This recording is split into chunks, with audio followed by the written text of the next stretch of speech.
first step in test setup is to use the Pins button to easily define your pins. On the left side of the pin assignment window, you have a list of all the channels available in the CurveMaster. All you need to do is to highlight pins in the left panel that you want to assign, and click in the right panel. Once you assign the pins, the software knows which pins will be used for the test. Here you can also label pins with the .dot pin number, the actual package pin number, and you can label the pin with the signal name. The test does not require these labels, but having the labels will make it much easier to analyze test results. Also, any log files and curve traces saved will use these labels. You can always remove pins from the group by selecting them in the right pane and clicking on the left. When you've added all the pins in the group that you wish, click OK. When you click OK, you will see the pins you just defined in the Pin Display panel.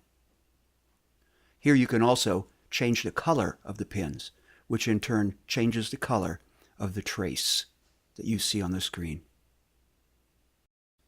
It is a good idea to periodically save your work to a file so you don't lose it. At any time, you can modify your setup and save it again. When you save, an ASCII text file is created with a list of all your pins and the setup. Here is an example of a setup file. You can see it has a well-defined structure. Each section starts with a keyword, then a list of parameters, and another keyword at the end, denoting the end of the section. Next, we have the pin list, showing all of the pins defined for the test.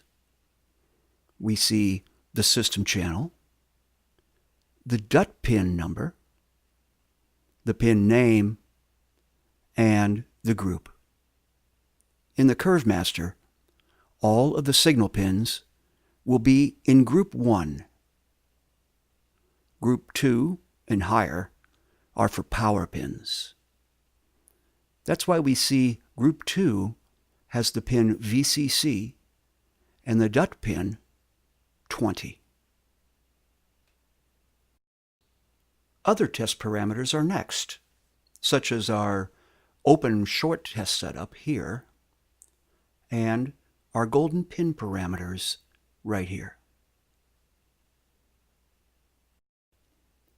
When defining your test setup from a file like this, you don't have to define everything at first.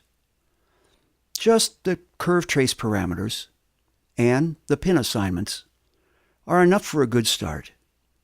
Other sections can be added later. This concludes the test setup pin assignment video.